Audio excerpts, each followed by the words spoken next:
Hello, good morning guys. Good morning. Good morning.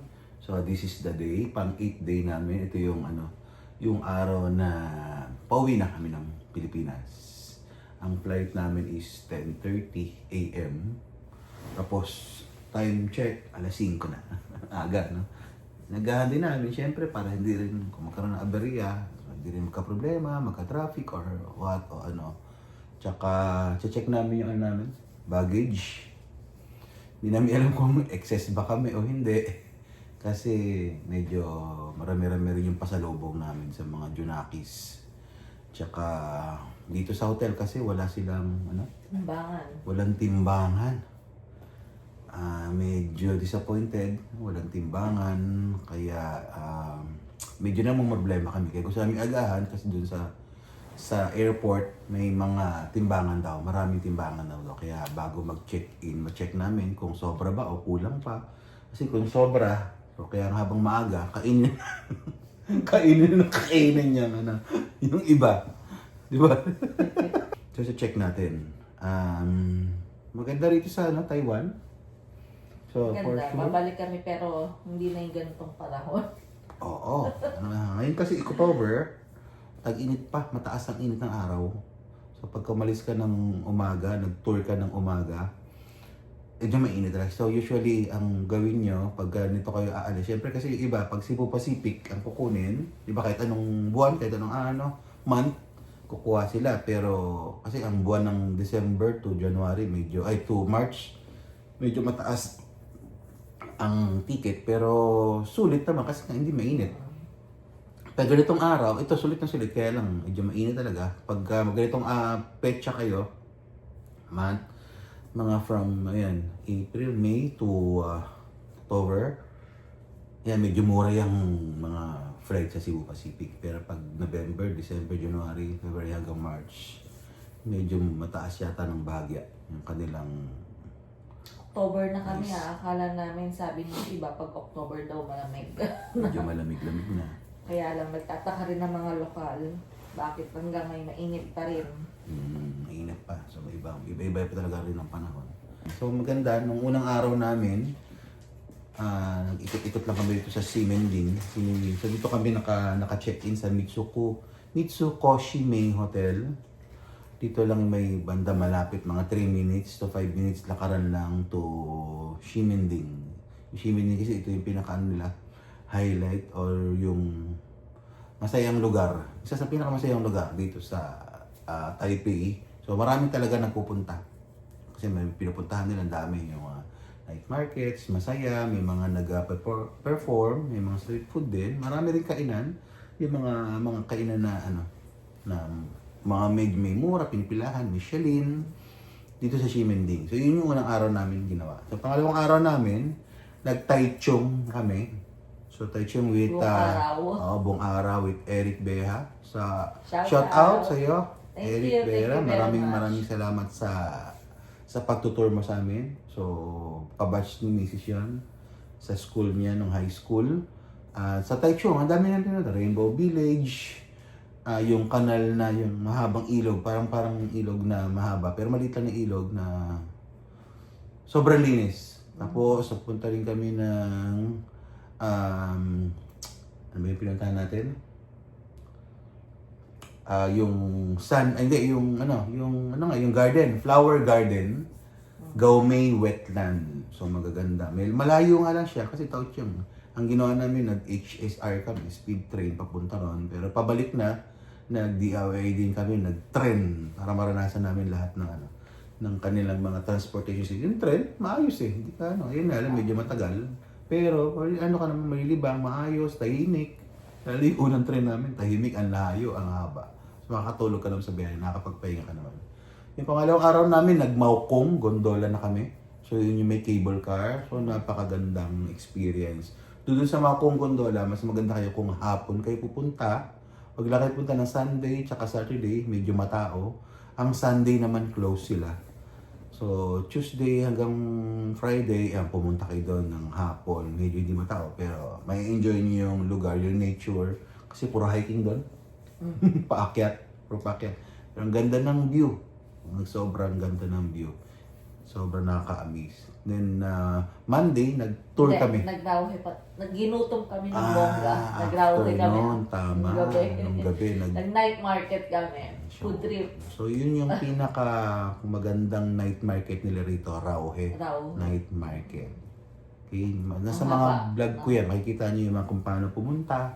Tapos yung gano'ng kahaba siya, maganda siya. Maraming pagkain. Pagkain. Napakadaming pagkain. Yun nga lang, medyo pricey ang pagkain dito compare mo sa Thailand. Thailand. Medyo mataas lang dito. Pero masasarap din yung pagkain. Kasi kumain kami sa mga mga karinderya, may restaurant talaga na yung mga old school na restaurant, yung mga lumang, pero masasarap. Masarap naman.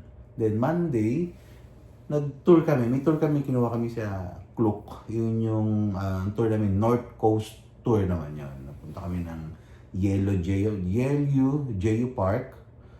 Yun yung may mga rock formations. Rock formation siya yung kay Queen's Head, Princess Head.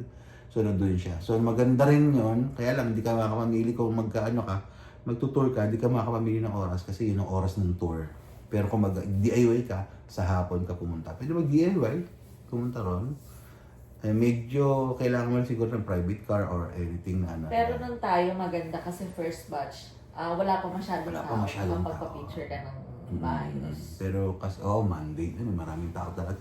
Lahat ng tour yata, maraming tao. Kasi paglabas namin, matatapos na yung tour namin, ang dami, sobrang Pero tao. ang kaibahan na kasi, pag tour ka, medyo nagmamadali sa oras. Pag DIY ka, medyo hawak mo yung oras, pwede ka maghintay, o hapon ka pumunta, siguro wala naman masyado nagtutour no? Kasi ang hapon, usually ang tour na doon na sa may Geofen.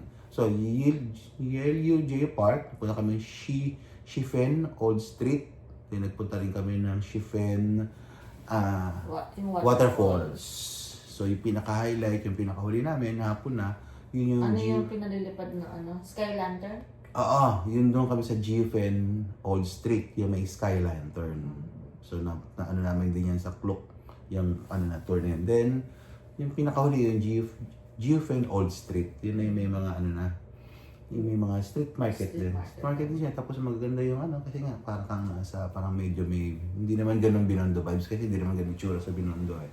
So, parang maganda yung street, parang Chinese, inspired or Japanese inspired, team yung lugar na yon. Then Tuesday, kailan Tuesday? Nag-DIY, DIY lang tayo. Susunod, DIY din kami ng Tuesday, parang napunta tayo ng Chiang Kai-shek. Hapon kami pumunta, umaga, nagkonting shopping, tapos kain ng lunch, then pahinga. Kasi nga, mainit nga sa araw, sa umaga. So, hapon kami pumunta ng Chiang Kai-shek hanggang paggabi. So, ang ganda rin ng view. Sobrang ganda. Yun yung national park nila. Parang pinakaluneta sa atin. Yung Chiang Kai-shek Memorial Hall. So, yung malalaking building na yon. Tapos yung pinaka-highlight dun sa Chiang Kai-shek Memorial Hall mismo, yung ilalim nun, ang ganda. May exhibit tungkol kay Chiang Kai-shek. So, ang ganda. Yung view, then, Instagrammable, pwede kayo mag-picture-picture, tsaka gusto mag-relax doon sa lugar na yun. Hindi kinabukasan, Miyerkules, naman kami, Taipei 101, pero hapon din. Nung umaga, pasyal-pasyal ng konti dito sa Ximending, kain, nag-meet more hotpot. Tanghali, kumain kami ng hotpot na unlimited. So medyo mura lang siya, nasa 450, 420, isang tao. NTD ko parang katapos ng 875, something ganyan. And then, hapon, Taipei 101, picture-picture, buong paligid ng Taipei 101. Inikot namin, Inikot guys. namin, punta kami sa elevator, yung talagang ang ganda ng shot mo. Tapos nung gabi na, yung ilaw ng Taipei 101, ang ganda sa malayo, shot. Ang dami kaya namin kuha, kaya maganda. Tapos paggabi, uwi na rin kami. Kumain kami rin dito sa may paligid ng Ximending. And then, kahapon, pang 70 namin, umaga, pumili kami ng tamsoy. So, yung umaga nga, medyo mainit. Akala ko kasi medyo okay. Umaga kami punta, mainit pero ang ganda pa rin ng view. Sobrang ganda. Isa yun sa hindi mo dapat palampasin, yung tamsoy. Okay? So, maganda daw pumunta doon pag sunset. Pero punta kami umaga kasi sasakay ka ng yate. So yung yate mura lang 80. 80 Bali. Bali ka na. NTD. NTD, bali 80, sa 150 something lang yun, bawat isa. So bali ka na yun kasi parang mga 15 to 20 minutes yung yung yate na lalayag dun sa kabila, punta ng Bali. Sa Bali. So tapat lang Bali hindi Indonesia.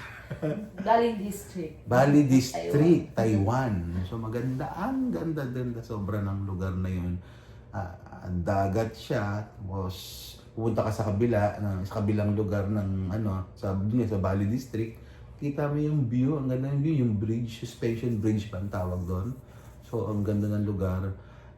Mag-enjoy ka, mahaba siya, meron siyang, pwede siyang mag-rent ng bike para mabaybay mo yung buo. Ang ganda talaga. So parang sabi namin sa susunod, babalikan namin yung lugar na yun. Marami pa tayong dapat puntahan, diba? Tulad ng Ulay, San Mon Lake, marami pa. Kaya pag pupunta ka rito, yung pupuntahan mo talaga Tsaka yung lugar. Kaohsiung. Kaohsiung, Yun talaga, yung pupuntahan natin. dulo ng Taiwan. Okay? And then after namin magtamsoy, sa hapon, nagbongga shopping na rin kami. Mas maganda, sabi nila sa Carrefour maganda, pero mas maganda sa PX Mart. PX Store ba? PX Mart. PX Mart. May mga Doon buy kayo one, mamili take one. ng pasalubong. Kasi may buy one take one. Ewan ko lang kasi kung panahon na to, walang buy one take one ng Carrefour. Pero ang PX Mart, ngayong panahon na to, meron siya mga buy one take one. Kaya lang, nakapamili na kami sa Oo Carrefour. nga sayang. Hati-hati kasi yung namin. Kasi gusto Kaya, nga tapos namin. nung nakita namin sa PX na mas okay, mas medyo mababa. Nag-PX Smart kami. So parang sa amin, mas okay sa amin mag-PX Smart. Yun ang i-recommend namin. So ayan, shopping. Then kagabi, last night, nag-ikot ng konti sa Simending, nagkumain. And then, nagpahinga na. Maaga kami gumising. Gusto nga namin punta na maaga din sa airport para makapagpatimbang. So, whole stay namin dito sa Taiwan is sobrang Thank you, Lord. Thank you, Lord. Explore kami dito sa paligid ng Simending, sa Simen. May mga makikita ka mga murang talagang pagkain din. Mga legendary restaurant, may mga karinderya na medyo mura. Kasi hindi naman lagi, kung dito ka, hindi ka naman lagi doon sa social na sa social na, di ba? Social na, tawag to, restaurant kakain. Doon ka rin siyempre kakain sa mga, di ba? Medyo mababa, pero malinis at maayos na mga restaurant. So, napakagandang experience dito sa Taiwan, Taipei. Yun lang guys. Maraming salamat. Goodbye. Bye!